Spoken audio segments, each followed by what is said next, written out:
Hello and welcome to the Kratom Sobriety Podcast. I am one of your hosts, Nolan, and I am here with Desiree. How are you, Desiree?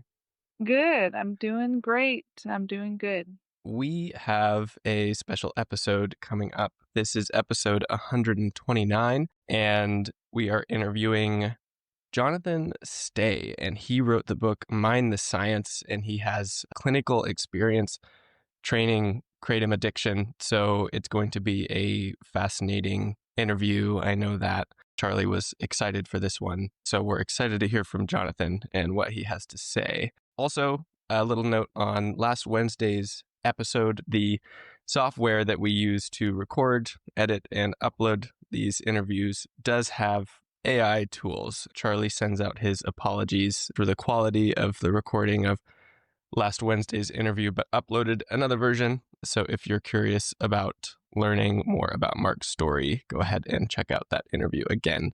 Otherwise, Desiree and I wanted to talk today a little bit about the money that we spent while we were in the midst of our kratom addictions and some of the stuff that we would have rather purchased than a bag of kratom. So if you want to kick that off, Desiree.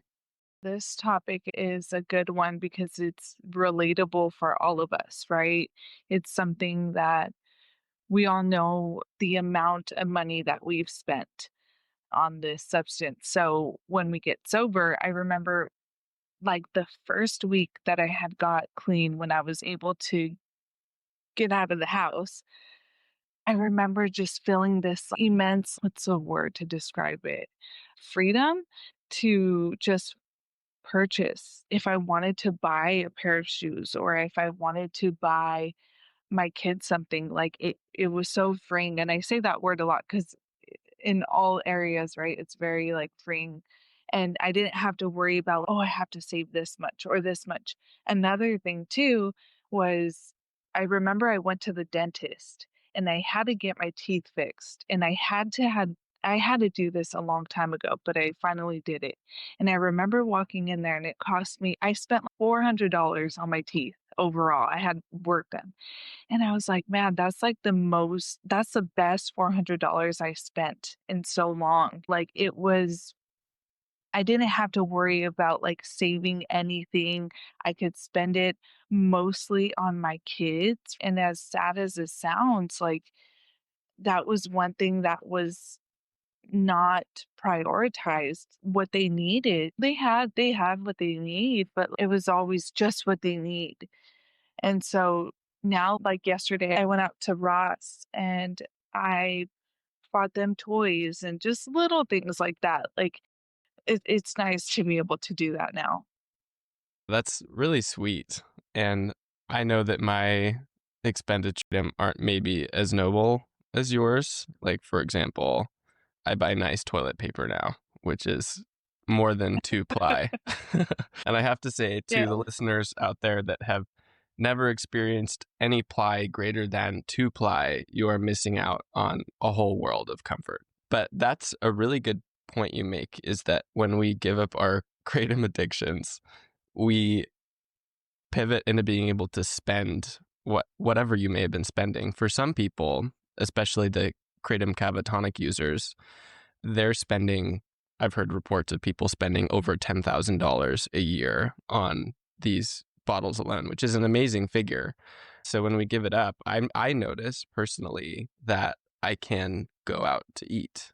Once in a while, it might not be a 3-star Michelin restaurant with foie gras and whipped parsley, but it's a dinner out, which I couldn't afford beforehand. So it's really nice. And some of the things that I wish I could have purchased while I was buying kratom instead would have included things like pants, a shirt, just the basic things, because kratom becomes a necessity where it shouldn't have been, which is so interesting. So it takes priority over things like kids or over things like clothing or things that we need every day. So I find that great and very freeing.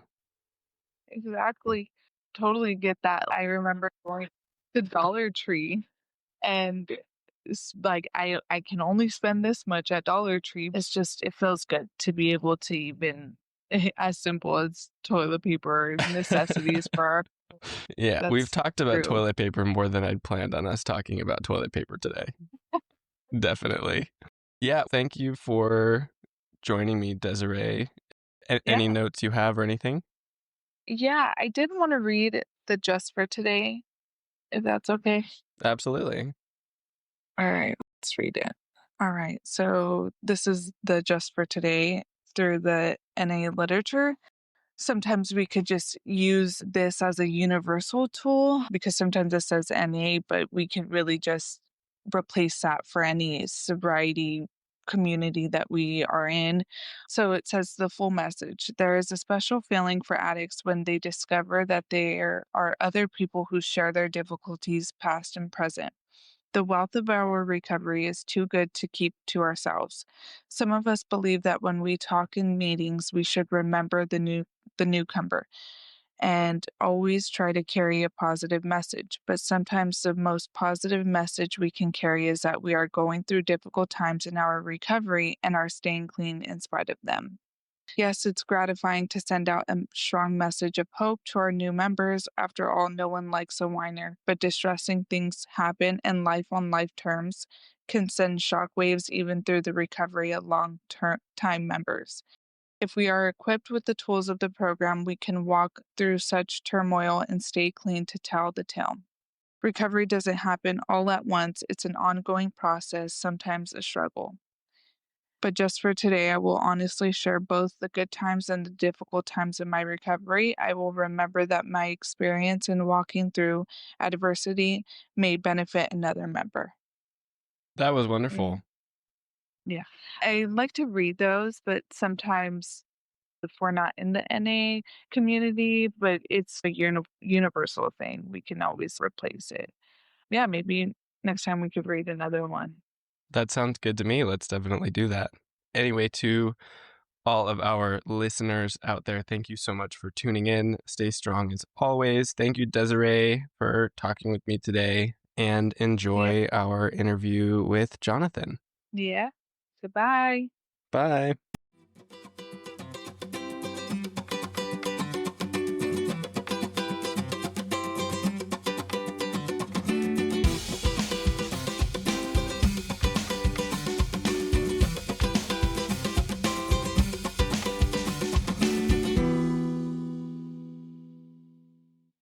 Welcome to the Kratom Sobriety Podcast. My name is Charlie, and this is a special Wednesday episode. And we have an expert guest this week, Dr. Jonathan Stea. He's a clinical psychologist, and he wrote a book called Mind the Science. Welcome to the podcast. Could you introduce yourself and let our listeners know your background and your expertise, please? Yeah, thanks so much, Charlie. I really appreciate you having me here. I wear a couple different hats. So for over 10 years, I've been working in what's called every day as a full-time clinician, working in what's called a concurrent disorders outpatient program. So what that means is the mandate of our clinic is that people experience moderate to severe addiction concurrent with other mental disorders. And these folks have usually had some sort of treatment in the past, and it just hasn't gone well for them because an addiction is a notoriously relapsing disorder.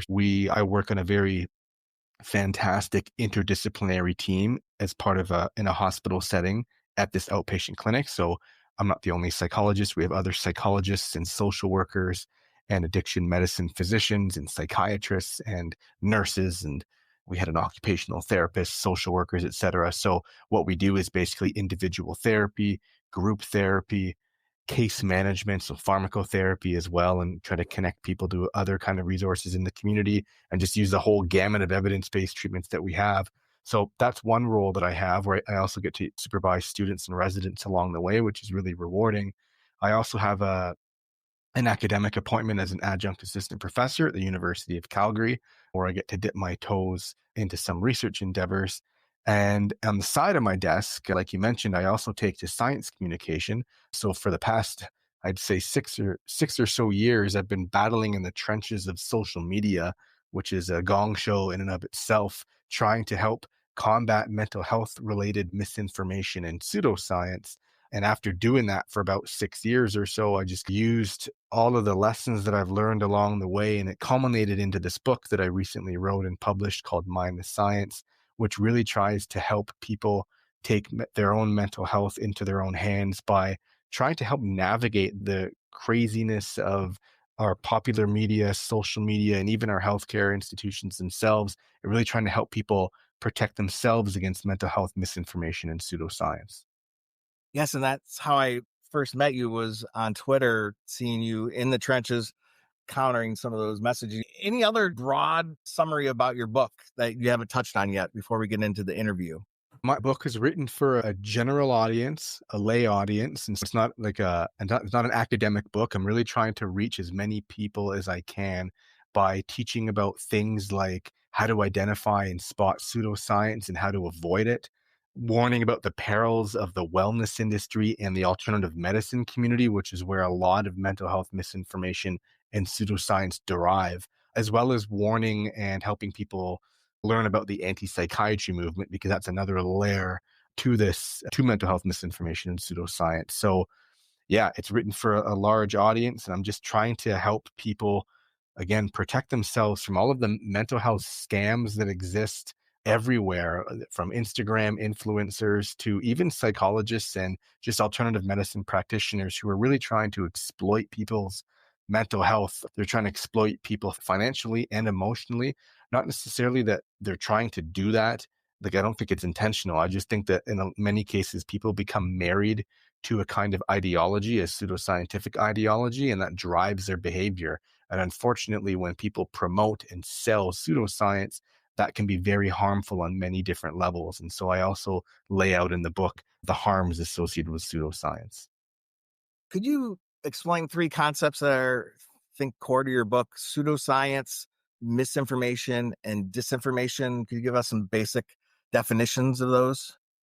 Yeah. So in the literature, in the scientific literature, we sometimes use misinformation as an umbrella term, just basically to signify false information.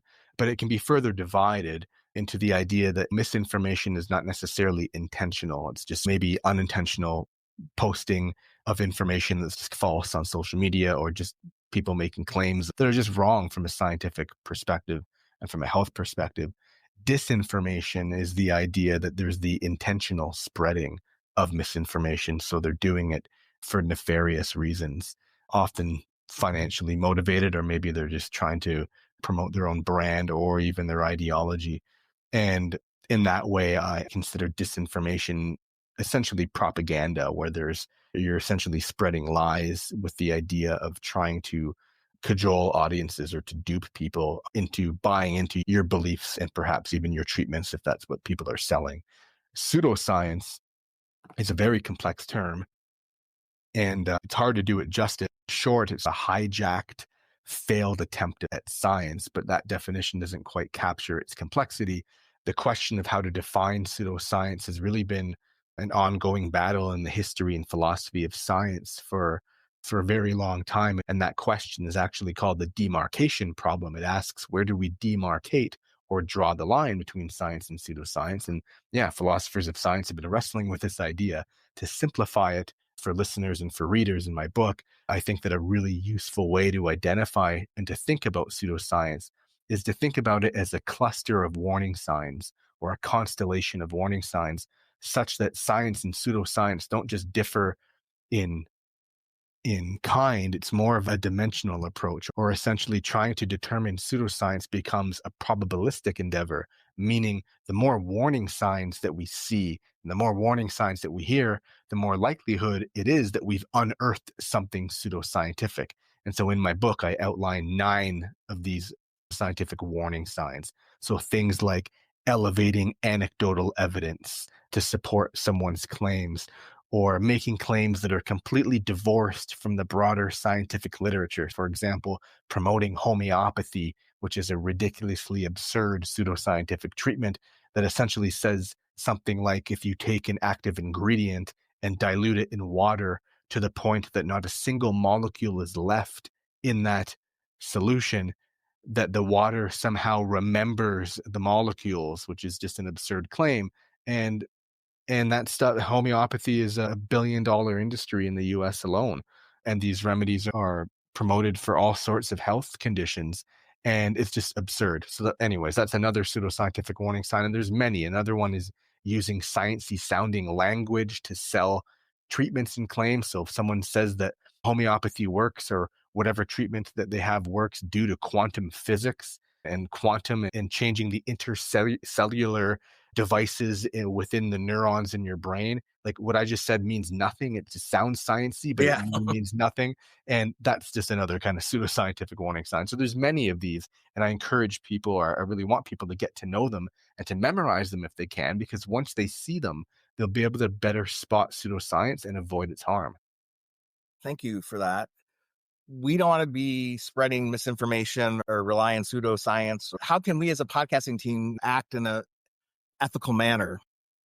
Essentially, you guys are making it clear that you are a self-help podcast. You're not promising a cure-all for anything. You're not promising knowledge that's special and unique to you guys and that no one else has. You're not promising anything that's outside the realm of science. And the opposite is what we see in the wellness industry, where people will say promote a product or service and say that science supports whatever that they're saying, and it doesn't. It really doesn't at all. And that's very dangerous for people. And so the way I would think about a self-help podcast is akin to a self-help group or a peer support group, like a 12-step program, or there's other kinds of peer support groups like Smart Recovery, which is based on cognitive behavioral principles, or there's something called Dharma Recovery, at least in Canada, which is based on mindfulness or kind of Buddhist principles. And what these peer support groups do is they're essentially make it clear that the people leading these are peers or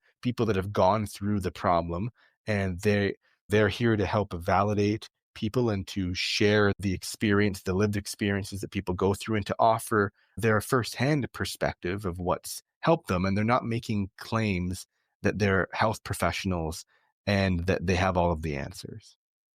Yeah, we're not experts and we're not selling any form of treatment. And we're just trying to make sure that there's a place that people don't feel like they're all alone. Why don't we get into the subject of Kratom? Because I know you're a clinician and you have some cases that you worked on and helped people with Kratom. And you talked about that on page 43 of your book about a patient who got dependent on Kratom. Could you tell us about that patient? I'll have to make it a bit limited to the extent in which I've shared it in the book, because I have to Yes. protect people's confidentiality. But essentially, I've had patients and a patient that became addicted to Kratom. And the one that I describe in my book was an interesting interaction between alternative medicine beliefs and kind of anti-psychiatry beliefs that drove her into that addiction, because she was very much anti big pharma and anti medication beliefs that she's read on social media and just internalized into her worldview. And a lot of those beliefs can be understandable, but it's harmful when it interferes with someone's treatment plan and it dictates their health decisions. So she was under the mistaken belief that just because kratom derives from a plant, that it's a natural, quote unquote, a natural treatment to help remedy what she was experiencing, which was severe depression. And initially, like many substances that have psychoactive properties do, they quote unquote worked or quote unquote helped her insofar as they helped distract her from the self-loathing, depressive kinds of thoughts, and they remedied against the fatigue that she was experiencing as a result of depression. Incidentally, because kratom has those properties, acting as both kind of an opioid and a stimulant.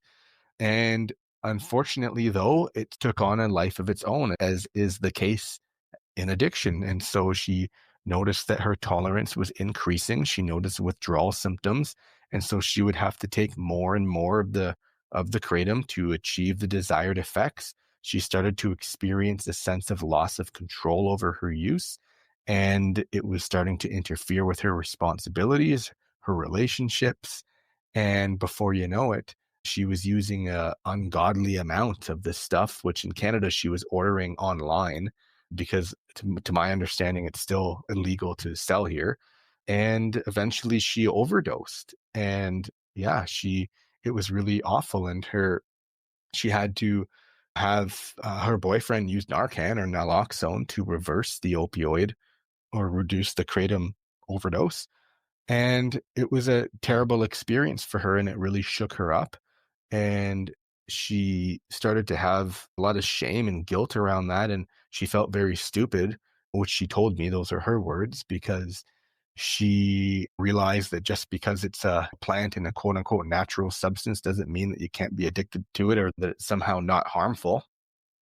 And eventually she decided to, yeah, seek further treatment, and it was fantastic. We engaged in both what's called psychosocial treatment, so psychological therapy and group therapy, individual therapy. She also used Suboxone, which is buprenorphine naloxone, as a opioid agonist therapy, and she became kratom free, and she actually lived a great quality of life. So that doesn't always happen in addiction. Yeah. Sometimes, if people know, there can be devastating consequences, and that happens. But when it does work out, that's really fantastic, and I'm happy for her. Broadly speaking, do you have other experiences? Do you have other patients that you've encountered with issues?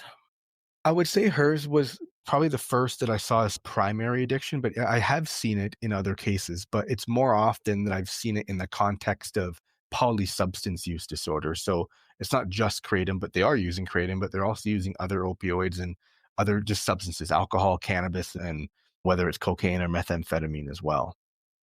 That's definitely a case for a lot of our listeners, and including our podcast team. Though by the time people get to our podcast, usually kratom is the last thing that they're trying to quit. Just to be fair, have you ever met anybody in your practice or in real life that had a positive experience with kratom? I haven't, not in my personal life.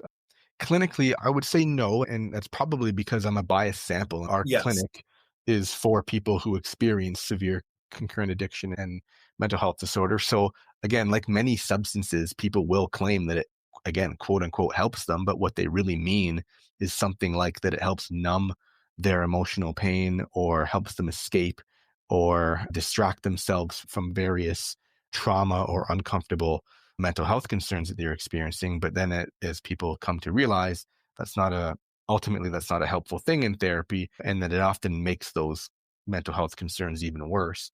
So that's my bias sample. I do want to counter that, not counter it, but also hold space for the idea that, you know, we don't necessarily want to demonize all substances, kratom included, because it's not the case, like with many substances, that many people who use, whether it's kratom or cannabis or alcohol, won't become addicted to a substance. And that's an okay thing too. And people, it is possible to use recreationally, and it is possible to not experience addiction and mental health concerns as a result of substances. I think it just needs to be very clear that both realities do exist. People can perhaps find benefit or use it recreationally, and there can be very serious harms associated with it as well. Thanks for that clarification. Sometimes, as recovering people, we're only interacting with other people with problematic use of substances, but that is I'll imagine probably have family members who drink a beer or two on Saturday night for the game, and they just have no issue. And the same is true for kratom. Absolutely. So one thing, just back on your case that you were talking about, chapter 2, because if somebody was listening to this, we might be accused of disinformation or misinformation because of the Narcan issue. It's widely believed that kratom doesn't cause respiratory depression the same way as traditional opioids. But there are some case examples I want to put in the show notes of some instances where people were revived and the overdose was reversed through the use of Narcan. There was testing and it proved that those folks just had kratom in their system. And we have at least one listener who had a family member who had the same thing. The person was revived through the use of Narcan. I wanted to see if you could respond to that. And I know you're reporting secondhand some information your client told you. Yeah, I'm going based on their self-report. So Yes. it's entirely possible that there was use of other opioids. At the same time, my understanding from the scientific literature, it's not a huge one at all, but my reading of it is that it has those opioid properties, and it's a partial agonist of mu receptors. And I've read case reports and some literature that says it can be reversed by Narcan. The issue is some people really feel strongly about Kratom. And if they hear something that's counter to their understanding, we often get comments about that we're not trying to assign negative qualities to Kratom that it doesn't deserve. I'm not a pharmacologist either. It does affect the respiratory system in some ways, like other opioids. So I would challenge people that are opposed to that idea to look and read that science. And in response to the feedback that you get, I'd suggest that when people become extremely emotional and heated over a scientific finding, that sometimes a cue that ideology is driving their responses and not necessarily science. And hopefully we all have the same goal of trying to better understand how all substances kind of work and try to get a better understanding of Kratom and to not have it driven so much by emotional reasoning and kind of ideology. One of the case reports in the literature was Kratom ingestion requiring naloxone reversal. And it was in the clinical practice cases of emergency medicine. So I'll put that in the show notes. Before we get into Kratom in depth, I know you wrote some articles about the risks of cannabis, and I see some parallels with Kratom. So with your cannabis writing, what were some of the concerns you identified? And then what was some of the backlash that you received after you made those observations about cannabis? Yeah, I think there certainly are parallels, certainly with that appeal to nature fallacy that we see more broadly in alternative medicine ideology, where people will say that just because a treatment is quote unquote natural, that it's somehow better. That's clearly a fallacy. But with cannabis and like Kratom, I think that the complexity of both substances lends itself to a lot of misinformation about the nature of how it could result in both benefits and harms. And for example, with cannabis, I actually did my doctoral dissertation, and some of my research was on the nature of cannabis addiction and how people recover from it. And I took to science communication, at least initially, to debunk some of the myths around cannabis addiction and in what ways is it similar and different than, say, an alcohol addiction or an opioid addiction and other kinds of addiction, and just trying to really show people the nuance that's involved there. Because again, like many substances, the vast majority of people that use cannabis won't become addicted. And that at the same time, it's also true that a significant minority of people will become addicted. Those are the people that I see clinically, and they experience negative consequences as a result of their use. So again, increased tolerance, withdrawal symptoms, which are more akin to a kind of a nicotine withdrawal, but they can still be meaningful for people where it's affecting their relationships, causing them distress, causing them to miss out on responsibilities that they're doing. And the people that are using all day, every day, and to cope with anxiety and to cope with depression, which actually has, for those folks, a counterproductive function where it's actually making it worse. And I've seen a lot of that. I've tried to debunk a lot of those myths where people try to say that just because cannabis is natural or that it can have some benefits, say in chemotherapy, induced side effects, and even in some forms of pain, that it's somehow not harmful and not addictive. And that just simply isn't the case. The reality is that cannabis is an extremely complex substance. It has over 500, I don't even know the number now, over 500 cannabinoids in the plant with many different kinds of properties. And yes, for example, THC and CBD are the most popular ones, which actually have kind of opposite effects, where THC can be anxiety inducing and euphoria inducing and even psychotic inducing, whereas CBD has anxiolytic or anti-anxiety effects and even antipsychotic effects. And so it's a very complicated thing. And yes, for a large number of people, they will become addicted to cannabis. And those people also deserve help, and they deserve not to experience stigma related to their addiction. And we see those folks in our clinics. And the backlash that I received, which is the last part of your question, again, it's driven by ideology. I was actually, as a graduate student, I'm much more used to trolling and harassment on social media now. But as a rookie or as a graduate student, I wasn't Yeah. quite used to it. And I was getting heat from both sides of the equation, from the prohibitionists and the people that thought it's God's plant and miracle cure from everything from AIDS to COVID to God knows what. And because that's what happens when you portray a nuanced picture of things. Yeah, we have some of those same tensions in the Kratom recovery world too. It's not the focus of our podcast, but I'm in general don't think like banning substances are a good public policy. And I know some other people this feel differently. So whenever you do anything nuanced, you might get fire from both sides. Two things about the cannabis that the analogy really works is with Kratom is the complexity of the Kratom has a lot of alkaloids too, and some of them are contrasting. You can have stimulating and opioid-like effects between the different types of alkaloids. So I think in your book, what do you call cannabis? Like Oh, a chemical soup. yeah, yes, and Kratom can be like that. And we use the word Kratom. There's actually a large variety of product types, and from potency to the delivery method, cannabis is similar. We use the word cannabis so that we have a word for it, but it's a wide-ranging set of products. Yeah, excellent point. And that might also speak, harkening back to your other question about whether Narcan or naloxone can reverse opioid. It depends on the kind that you're getting, right? You can have different proportions and permutations and combinations of the chemical soup, say. And one last thing is, I think both kratom and cannabis is used as a medicine or is framed or marketed as a medicine.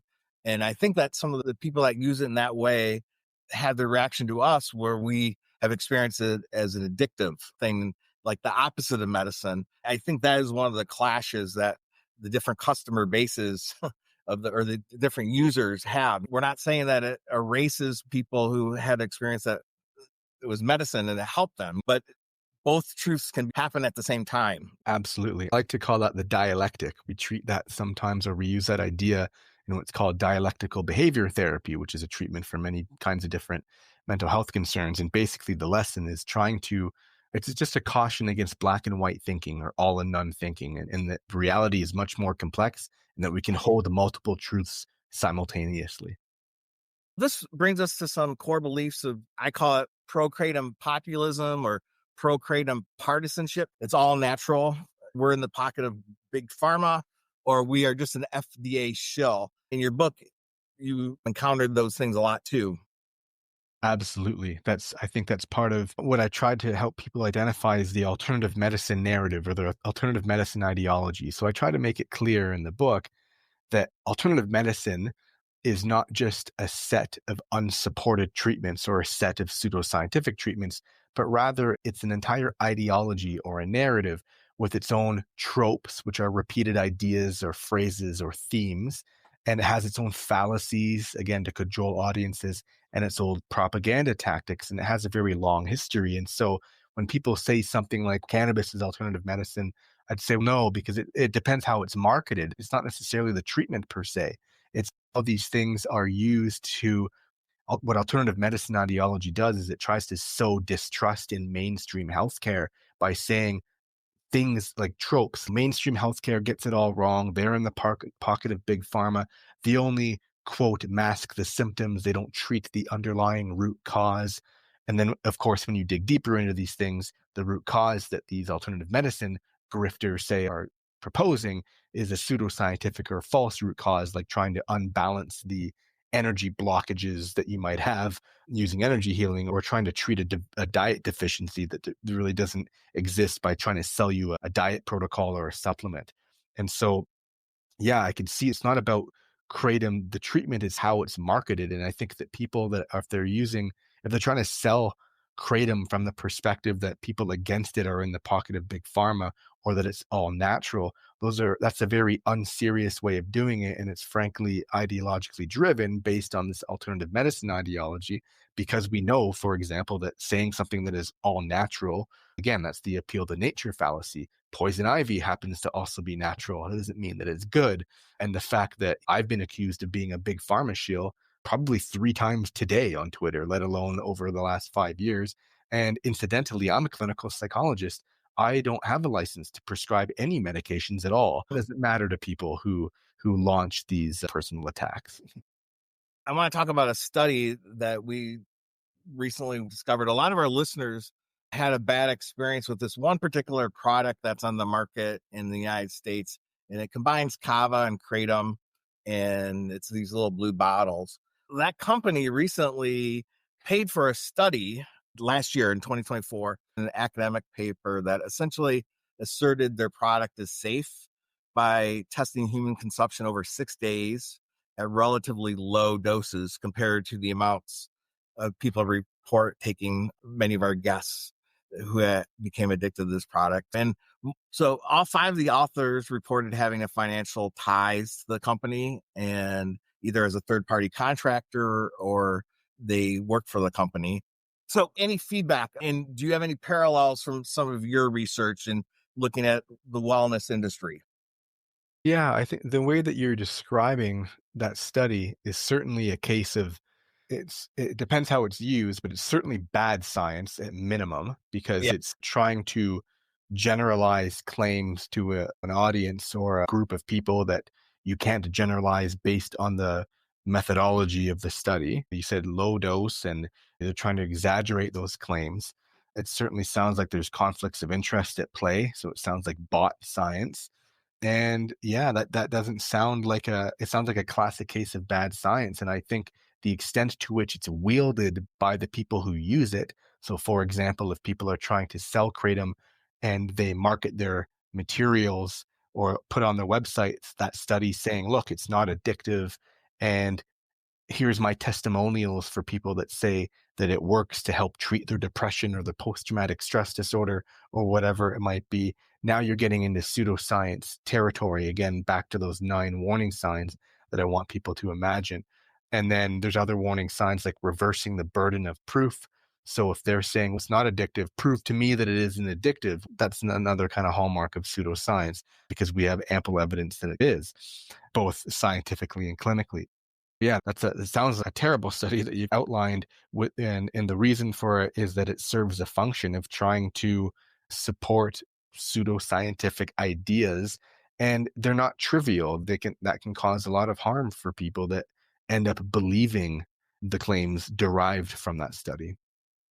So it reminds me of like how the tobacco company used to muddy the waters with some of their funding their own science to say that tobacco didn't cause cancer.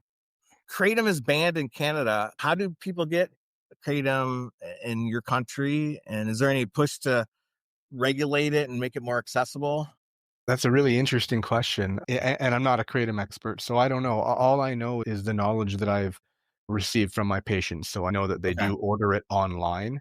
And I would ask them about it. And they said, yeah, it's easy. It just gets mailed to their house. And it blows my mind that that's a thing. My understanding is that, yeah, it is legal to sell in at least parts of the US. That's not the case in Canada. And I'm not sure, yeah, about the push about regulation. How does the supplement market work in Canada? In the United States, it's pretty wide open. Do you have regulations over the supplement market in your country?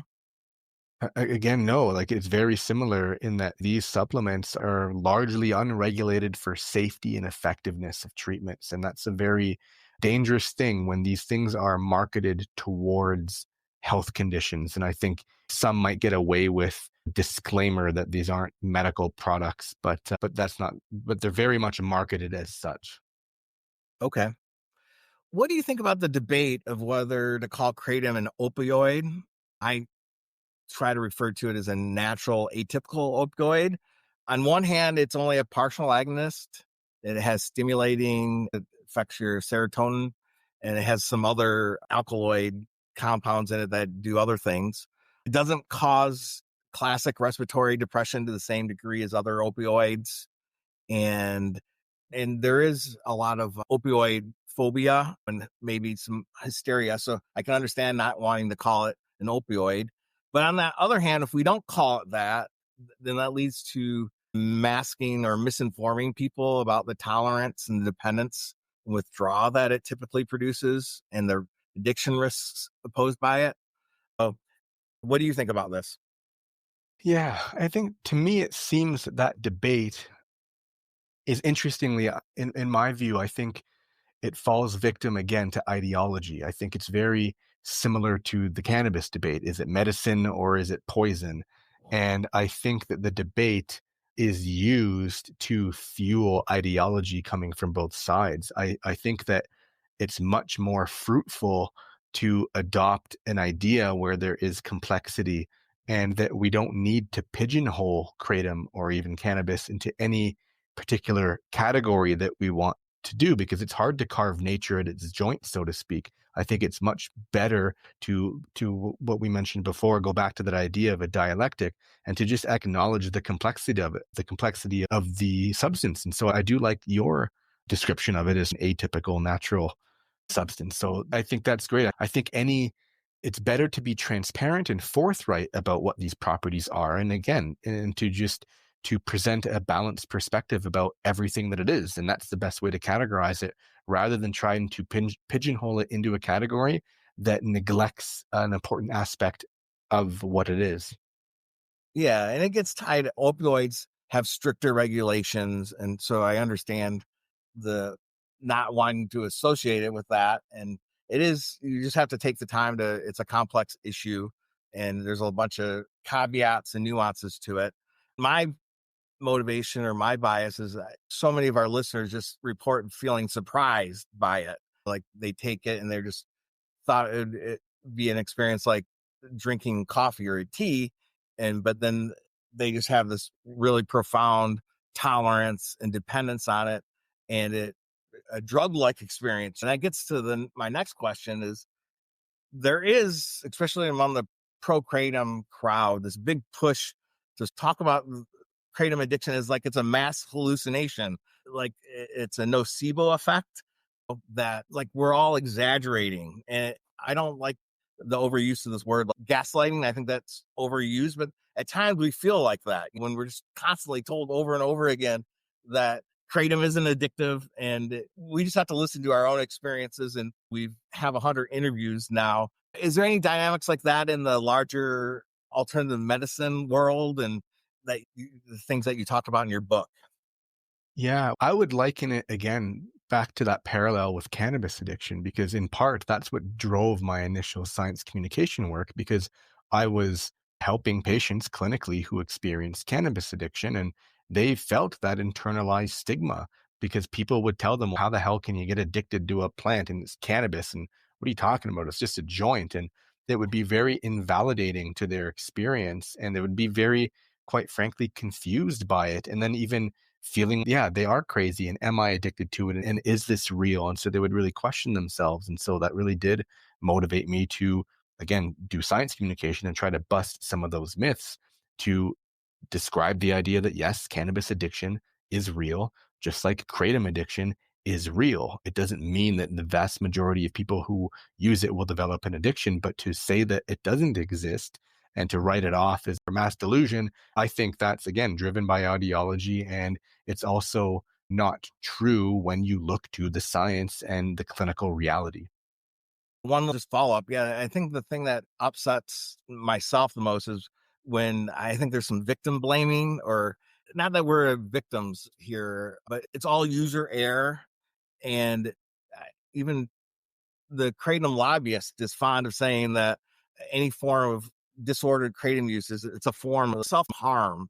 And I don't want to demonize the substance, but I don't think the industry should demonize the people that had a bad experience with it. Yeah. And I would add to that idea that that's not even, unfortunately, it's not unique to kratom. It goes back to this old idea of what we, in the addiction literature, and what we call the moral model. It happened even with alcohol. It happens to this day. It's where people who experience addiction more broadly are stigmatized, because when people have a very incomplete, oversimplified, distorted view of what addiction is, it will result in victim blaming and asking people, just pull up your bootstraps and why can't you just quit? And that they consider it a moral failure. And it's a very interesting thing, because when you look to the definition of addiction and what is the nature of addiction, it's such that, people, the addictive behavior, whether it's substance use or behavioral addiction, it occurs despite the fact that the person wants to stop. And they literally can't. That's the criterion of addiction. It's called loss of control. And they're doing it despite the fact that it's causing them massive amounts of distress, and that it's interfering with their values and their family and their relationships and their job and their school and whatever it might be, and their mental health. And if they could stop, they certainly would. That's literally what makes it the beast of addiction. Let's shift gears a little bit. The war on drugs is real, and locking up people for nonviolent crimes is a disaster, in my opinion. I strongly believe that. How can we try to advocate for ourselves that this is a real addiction and there should be resources, and people that experience it shouldn't be alone? But how can we not indulge in a moral panic or drug hysteria in our work? I think you're doing a fantastic job, even by virtue of this podcast, just trying to get accurate information out there and trying to debunk misinformation around it. I also agree with you that addiction, again, more generally, whether it's kratom or anything else, is a public health issue. It's not a criminal one. And it makes it very hard for me to treat my patients when they have criminal records as a result of, and then they can't get jobs because they've been in jail for substance use. So I think that the rightful home of addiction treatment is in public health. It's not in forensic settings and it's not in the criminal justice system. So I agree with you. And that's my personal belief in terms of policy changes. And then, yeah, back to your idea, how do we move forward? What's accurate information? It's trying to get people to fully understand what they're doing. And that's the best way to actually respect people's autonomy, is to make them knowledgeable. That's how you empower people, is you empower them with knowledge so that they can make educated choices, and people don't become empowered with propaganda and misinformation. In your work, have you done much around harm reduction and thinking about harm reduction? And I don't think you addressed it directly in your book, but maybe in your clinical practice. Kratom is seen as a form of harm reduction, and in some cases it might be. Our spirit here is to focus on helping people abstain from kratom. What is the role of harm reduction in addiction in general? Harm reduction is critical to addiction recovery. It's a philosophy that unfortunately has become politicized in many areas, and people can be starkly against it. We absolutely use it at our clinic, and I certainly use it at an individual level when I'm treating my patients. If I'm treating someone with, let's say, polysubstance use and concurrent mental health concerns, they're using fentanyl, they're using methamphetamine, they're using cocaine, they're using cannabis, alcohol, and kratom, say all of that, then yeah, we work from a philosophy of one variable at a time and the thing that will harm you the least. So let's get you not using fentanyl, let's get you away from meth, let's get you away from cocaine, and we'll tackle things as they go. And then when a person feels more stabilized, where now they're just on kratom, say, or cannabis, say, then we'll reevaluate their goals, their treatment goals, and how it's affecting their mental health, how it's affecting their life. And if they decided to want to reduce that use or become abstinent, then that's where we would go as well. Harm reduction is a very important public health approach. So I know you treat people for substance abuse disorders. What are some of the most effective evidence-based practices for addiction? Yeah, there's many, which is a good thing. And again, I want to be nuanced here because there's lots of room, plenty of room. I don't want to understate it. Plenty of room for our evidence-based treatments to improve, and that's very important. And unfortunately, I think the fact that it doesn't work for many people, that allows pseudoscience promoters to slither in and open for business and exploit people, which is my beef, which I really don't like. But yeah, many of the evidence-based treatments that we have, there's psychological approaches like cognitive behavioral therapy, there's dialectical behavioral therapy, there's relapse prevention models, there's psychodynamic therapy. There's many kinds of evidence-based psychological treatments that we have. There's also pharmacological approaches depending on someone's presentation. So do they have concurrent addiction and mental disorders? Do they need opioid agonist therapy? Do they need something to treat their ADHD? Is antidepressant medication on the menu? And treatment, there's these kind of broad evidence-based approaches, but then when it comes down to the individual, they should be getting a comprehensive psychological assessment with a psychologist and or a psychiatrist to develop a very tailored individual treatment plan to then select from the menu of evidence-based treatments that we have. Great. You introduced a couple of concepts in your book, and I'm really glad you slowed down at this part because I did have to listen to it 3 times, and then I ended up writing them down, and then I used AI to help me explain this. But they were thinking about mental illness, and there's 3 different approaches or theories: categorical, dimension, and networking. And I don't know if you think this is a good podcast, is a good way to explain this, and give you a shot to try to tackle it, because I thought it really helped me thinking about this. Yeah, I'd like to speak to it a bit more broadly if I can. Yes. So, yeah, I think the three models or three approaches to conceptualizing psychopathology that I outlined in my book, I really stated them because I wanted to show that number one component of what we call mental health literacy is trying to understand the nature of mental disorders and how we treat them.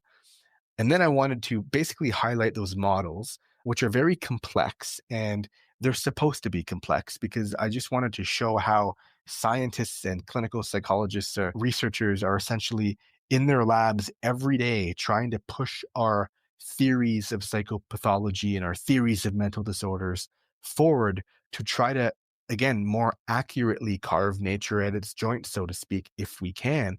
And back to these models, it debates whether this categorical approach is whether psychopathology is best understood as a cluster of a cluster of observable signs and subjective symptoms that kind of cluster together in reliable patterns, and it signifies an underlying what we call disease entity or disorder entity. That's one way of thinking about mental disorders.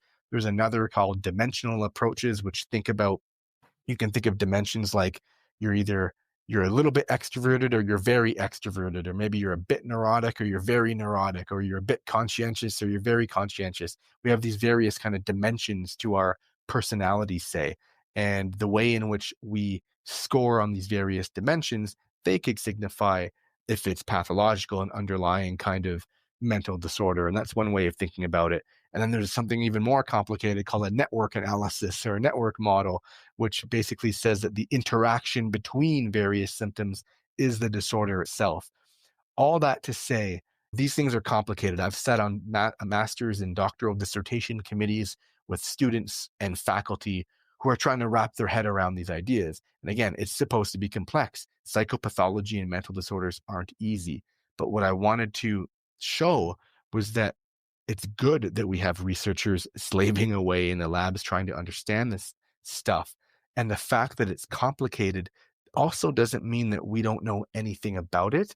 And that's what's seen in, say, the anti-psychiatry movement and even the alternative medicine space, where they will say that we will heal tropes like mental illness doesn't exist at all, and that mainstream mental health care and mainstream mental health care scientists don't know what they're doing, and that therefore we should reject everything. And in fact, we have the solutions come by our products and services and supplements. And so I really just wanted to highlight the complexity involved in psychopathology and show that the wellness industry that tries to oversimplify that, they're not the knight in shining armor that claims to have the solutions. That was the overarching goal of that section. Excellent. So, what is pill shaming? And by far the biggest controversy in the quitting kratom world is the use of Suboxone as a treatment option. But you address the kind of shaming people experiencing using medications to address some mental illness or addiction. Can you talk about that? Yeah. Pill shaming is it's what it sounds like. It's shaming someone for taking pills or medication. And whether it's a deliberate shaming of someone calling a person out, or I think more insidiously, it's baked into our popular culture and our social media, where you'll hear ideas like even Elon Musk tweeting to hundreds of millions of people that SSRI, which are antidepressant medications, are more harmful than helpful and that they don't work, and that it's that kind of misinformation that leads to pill shaming, basically invalidating the real science that's out there.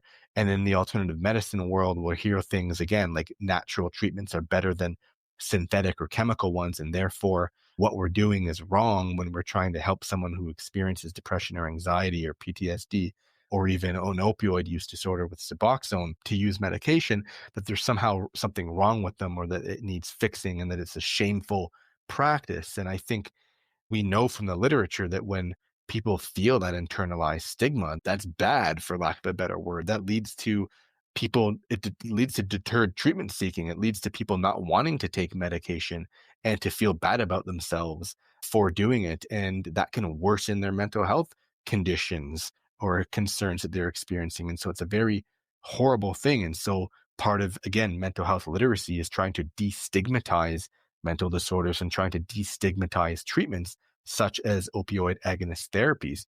You mentioned Suboxone. I've had countless patients who have been on Suboxone, and I've had ones who have been again affected by that stigma, and they haven't wanted to take it because they believe they've heard those ideas that they want to be off it. And so sometimes therapy work actually involves exploring those ideas with patients and trying to help them make an informed decision about their health and destigmatize some of those ideas.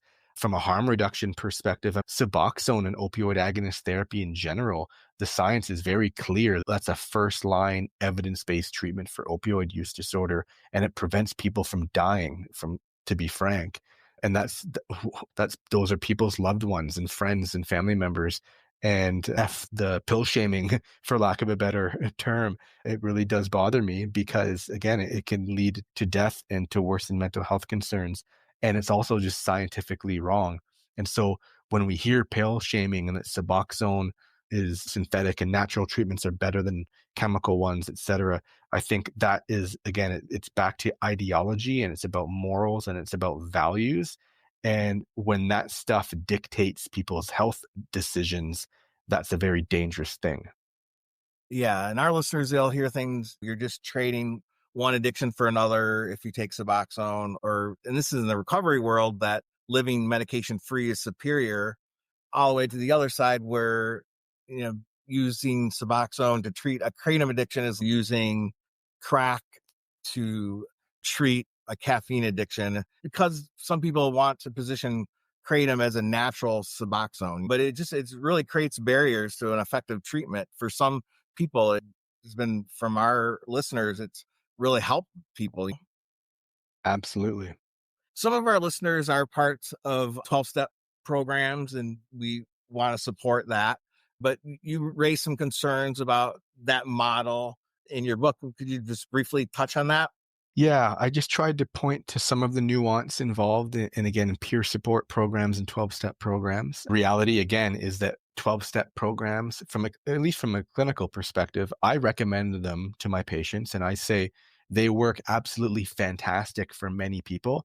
And for some people, it harms them and they don't like it. And so it's really important to try on these various programs and to see if they're helpful or not.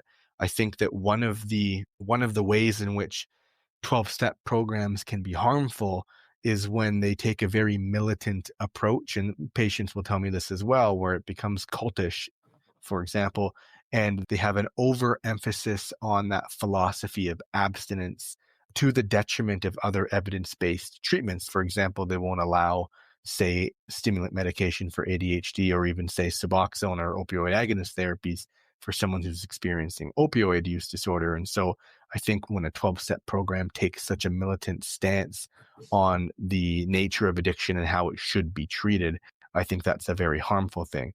The plus side is that research has shown that 12-step programs can be effective, particularly the ones that are faithful to their protocol.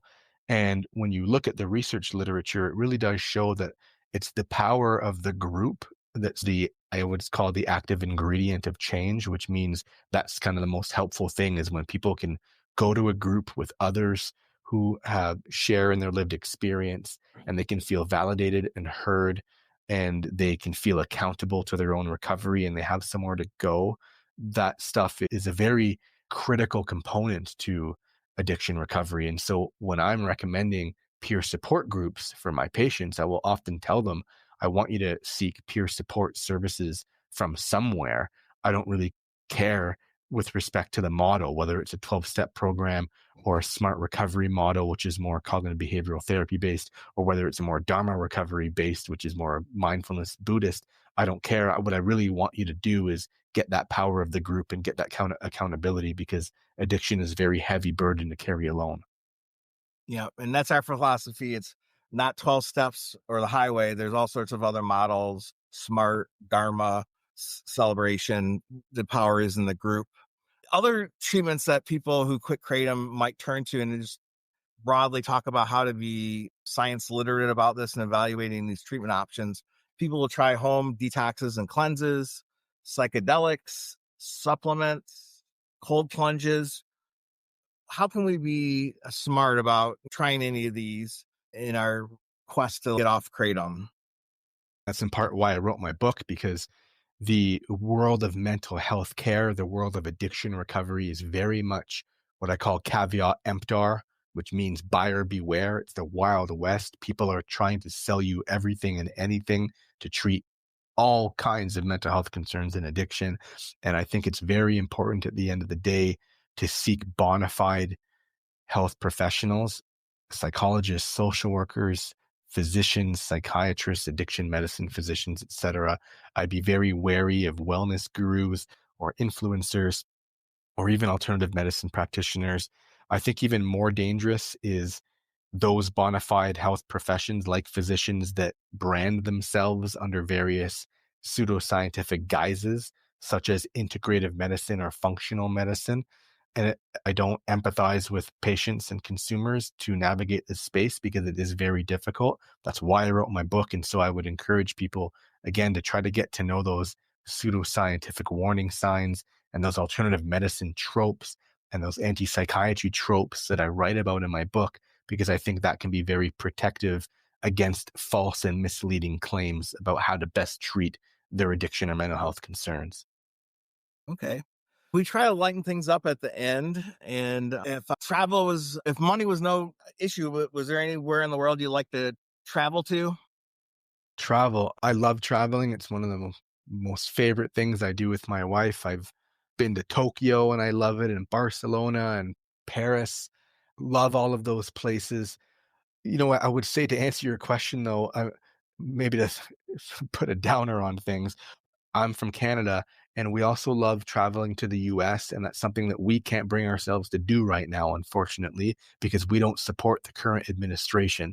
And that's a very terrible thing because we love to go into New Orleans and Miami and California, and we can't do that right now because of the dire state of things. We have listeners on both sides of the aisle, so I'm going to not make any comments, but I hear you. And our listeners are feeling some distress. And just offline, I've heard people tell they've had more urges to want to use Kratom and things like that and find other ways to cope with this distressful news cycle that we're in right now. I don't doubt that. Yes. Yeah. To wrap up, are there any questions that you'd like to answer that I didn't pose, or just some final thoughts? It was a very fun chat, a very important chat, I think, Charlie. I really thank you for having me. I would just say that, again, I wrote my book to try to empower people with accurate information and to just really encourage people to find, and this is a very tough balance, but to remain skeptical and not cynical, and to find a balance between, and this is hard for people, but trusting expertise while at the same time remaining skeptical of every scientific claim and treatment claim that they hear. And I know that's a very hard thing to do in a very polarized, politicized information environment that we find ourselves in. Yeah, and there's some parallels with the politics and the partisanship that's very polarized. It's in the Kratom world, the way it's marketed and the way it's advocated for. And there's like this all or nothing mentality. You're either for Kratom or you're against it. And there's a lot of nuance in there in between. Just because our listeners have had a bad experience with Kratom, it doesn't mean we're trying to demonize it for everybody, but it's just, it can be addictive. That's just the bottom line for us. And a lot of people, our listeners, were attracted to Kratom because of a lot of the things that you talked about in your book, that's presented as an alternative kind of treatment for all sorts of things. And there is a sense of like a modern snake oilism going on with the promotion of the product. And it is a for-profit capitalistic things. But I do recommend, I listened to the book on Audible, Mind the Science, and I learned a lot from it. So thank you for sitting with us today. We had some technical issues that we had a late start, so we were a little rushed, but I appreciate you taking the time to talk to us today. I appreciate it too. Thanks so much, Charlie, and keep up the great work and what you guys are doing, because it's really important, because people do deserve to be validated, heard, and helped. Take care. Thank you.